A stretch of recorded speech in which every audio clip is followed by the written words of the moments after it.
Today, we're talking about type A personalities, folks that are driven, goal-oriented, and how sometimes that can maybe get in the way of working with your financial plans because we're so focused on moving goalposts or constantly attaining the next thing. So we're going to get into that this week here with Phil and talk about that on Phil's Tax Hacks and Other Retirement Facts.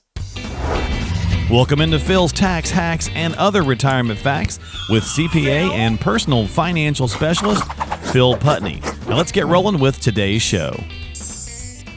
Hey everybody, welcome into the podcast. Thanks for hanging out with Phil and myself as we talk investing, finance, and retirement. And Phil, a type A investor might, sometimes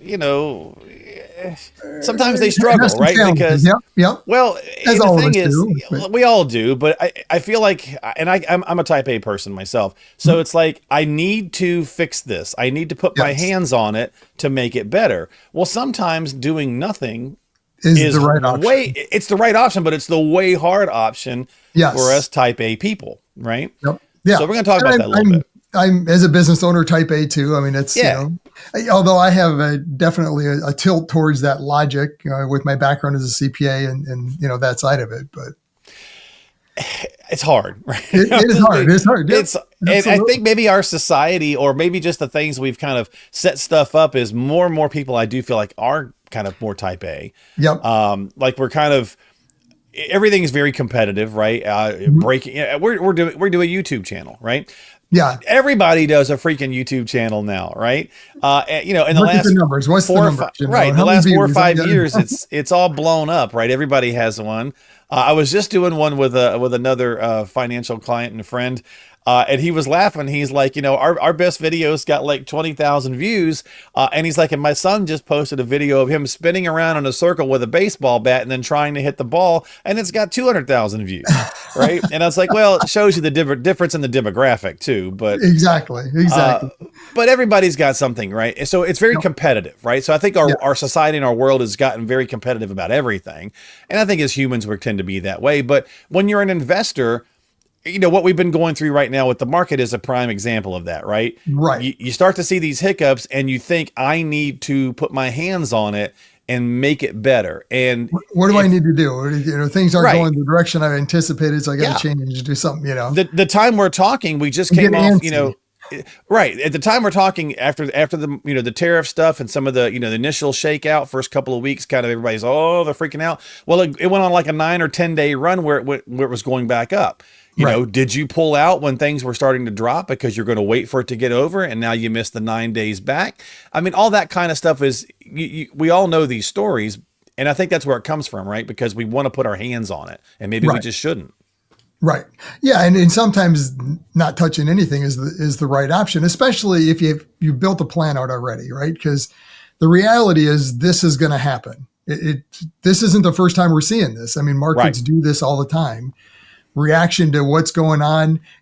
Markets are very emotional in their reaction to things that happen politically, economically, whatever the case is. And oftentimes they're overreacting up front. We see it all the time. They in both directions. It's not just good news or bad news. I mean, if things look really good and they're pricing in, well, this is going to happen. The Fed's going to cut rates. So we're going to do this, and then they don't, and it's like, boom, they already priced it in. Same thing's happening with tariffs, right? I mean, they originally, when the news came out, it's like, oh, it's going to collapse the economy. We're going into a recession. Boom, market overreacts. And then, okay, there's a pause. Negotiations are happening, so things start to bounce back again. Right. So it's this ebb and flow. This is what markets do, and you have to get comfortable with that in investing. And you have to get comfortable with hands off, right? That's the difference, I guess, to me in investing. Investing is more about having a plan. It doesn't mean never touching it and changing it. Sure, of course. Absolutely. But it doesn't mean every time something happens, you got to go in and I got to make an adjustment. The market, market's down 5%, 10%. Oh, do I get out now? Right. Well, that's when the emotions take over. Very true. Very true. So CNBC commentator Josh Brown developed a following list of questions says that you should consider during difficult markets. So let's you and I cover some of those questions from Josh. Sure. And it's about type A's and just kind of see how, you talk with your clients or people that are in, similar kind of personality types. So number one, am I taking the right types of risks? Right. That's a great question. How do I know that? Well, I mean, risk is a funny thing because when you talk about risk, I mean, what comes to mind first is okay, markets and downturns and corrections, right? Right. Oh, it's going to be a crash in the market. I mean, that's how most people view risk. But there's many types of risk. Mm-hmm. Inflation. I mean, that's a risk. It's a huge risk. Longevity in your plan. I mean, you living longer than you anticipated. That's another risk. Right. So when you're looking at risk, oftentimes we can get too focused on one and ignoring the others. And at the end of the day, the bigger risks are going to be that longevity, are going to be potentially the inflation, some of these other factors, more so than what the market is, unless you're in there meddling all the time, right? I mean, if you're in there and the markets do this and you're trying to adjust all the time, I mean, then that can be a risk because to your point is, okay, I'm out, but now we had a recovery and when do I get back in? You're back and forth. Well, if you're talking portfolio risk, right? So if you're kind of just going to go there for a minute, are you, all tech heavy, right? Well, we've been talking about that for a while now. The writing's been on the wall that techs have been overvalued. So, and again, I thought sometimes people say, well, I'm in different things, so therefore I'm diversified. And we often see that they're really not diversified because maybe when a lot of what really you've got is a ton of tech, or whatever. So that's a question. Yep. And that gets into then, how much risk should you be taking? And there's kind of two sides of that equation when you look at even all the various types of risk, is how much are you comfortable with? And to me, that's a very important part because it's back to that emotional side of it. You don't want to be too heavily aggressive. Mm-hmm. And then find out that isn't your comfort level at the wrong point, right? So, I mean, think of the pandemic as a perfect example. Everyone was, markets are good. They're very comfortable with risk. As markets are going up, everyone wants risk. But as soon as you hit that bump, at what point do you call uncle and say, okay, this is too much, I'm out? Right.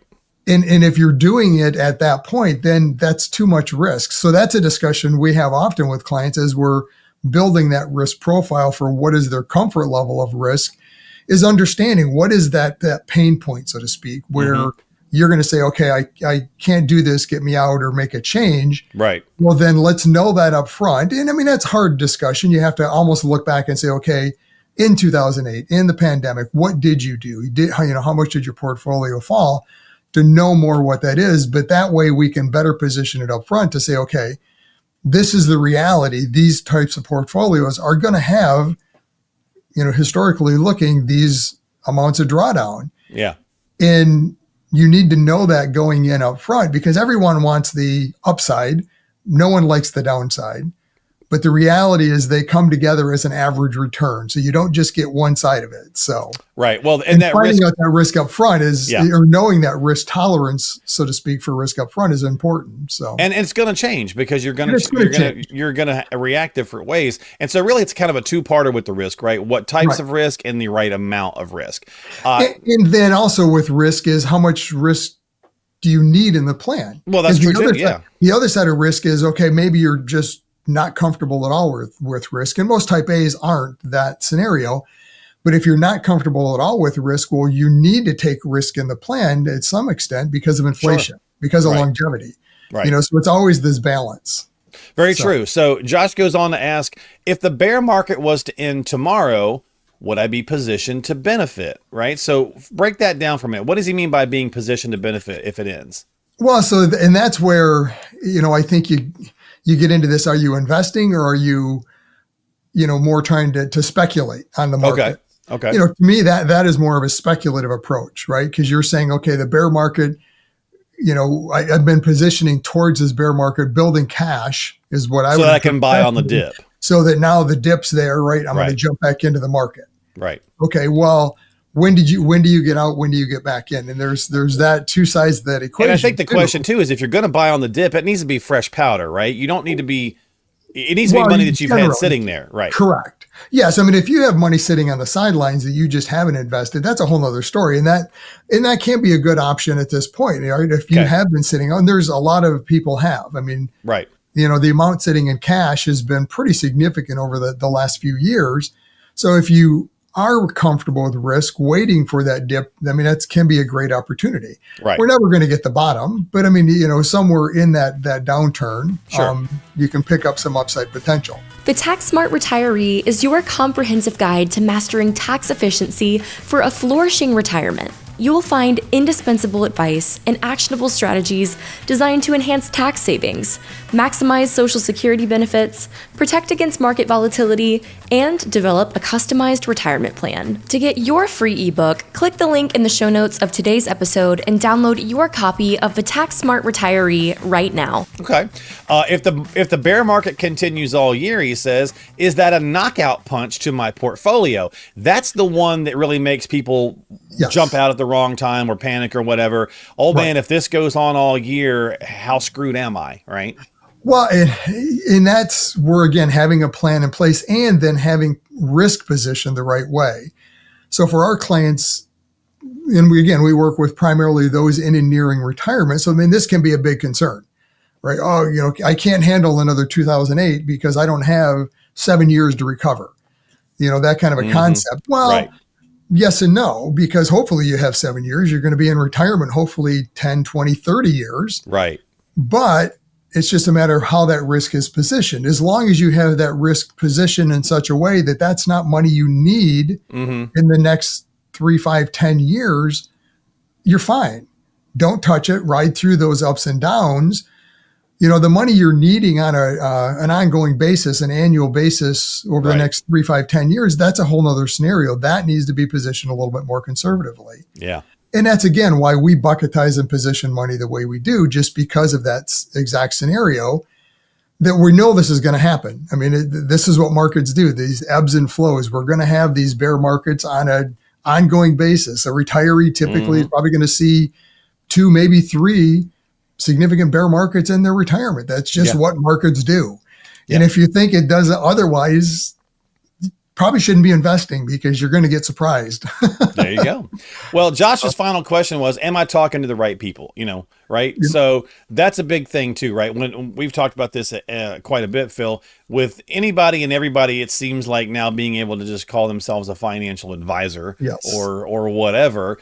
Are you talking to the right one for you? If you're a type A person, again, this is the conversation this week. So if you're younger and you're type A, you might not need somebody like Phil, but then again, you might, right? Because Phil's working with people who are obviously trying to grow their wealth, but also trying to preserve it and maintain it because they're getting closer to retirement, right? So are you talking to the right person for your situation? Yeah, so this is great when you're looking at an advisor, because there's 2 aspects of looking at and trying to pick the right advisor to work with. First is that connection, right? Is there a good connection, right? I mean, if you're a type A, very driven, can they relate to you? Can you relate to them? Is there too much of you're butting heads all the time? Then that's probably not a good fit, right? So you got to have that good fit where you can work together, because this shouldn't be a relationship that's just I'm buying something from them today and tomorrow, I'm on to somebody else.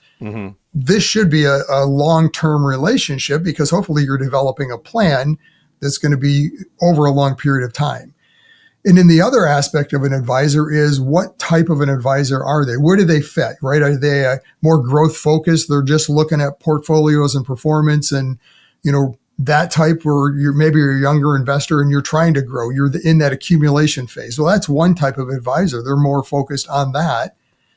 Personally, I'm more in that spend down type of a scenario, the distribution type of advisor, where growth is absolutely important. But to your point, most of the clients we work with, they've built their wealth to this stage, right? They're on the edge of retirement. Their concern is preservation, but also meeting their goals, not saying no, growth isn't important at all, but they don't want to take the big risk with all of the money. Maybe some of it, they're comfortable with pieces here and there. But again, coming back to, what are you trying to accomplish? What is your personality? Is there a good fit there? And then picking the right advisor for your specific scenario. And we've talked about this many times with doctors. I mean, as you age into different types of doctors, right? I mean, different needs come up in life. You can't just go to your general physician that does the annual physical, because that's maybe what you needed younger because there wasn't anything going on. But as you Yeah. age, things start to happen, and maybe you need some specialists, somebody And- that is more focused on where you're at in your Yeah. current health scenario. Well, same thing, where are you at in your current For financial sure. scenario? Finding the right speciality. You're not going to want to go see a proctologist if a podiatrist is what you're after. That's right. Yeah. Start You with might P not and be say happy with the result there. Right? So you much want to make different result. much different result. So you want to make sure you've got the right financial team in your corner, depending on Correct. what it is that you need, where you're at. And I like that point you made about your personality type, right? That's why so many financial Absolutely. professionals like yourself, offer complimentary consultations and reviews. Usually the first couple of meetings typically are complimentary because it's a get to know you. Can I help you? Do you want my help? All that kind of stuff. Do we align in our, kind of thought processes to get things done that you're looking to get done as the client, right? So if you need some help, get on Phil's calendar.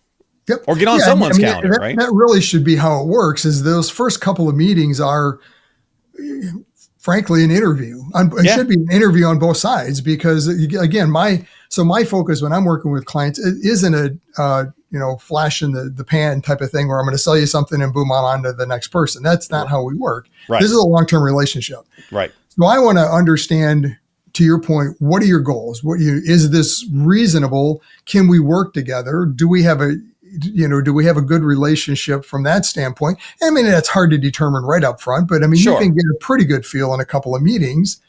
And do I think my specialty, my background in what we do, we can provide value and do a good service to you, for you. So if those are the case, then yeah, absolutely. I think we're a good fit. And then hopefully there's that, common ground. If you feel so as well, then great, let's move forward. If not, that's great.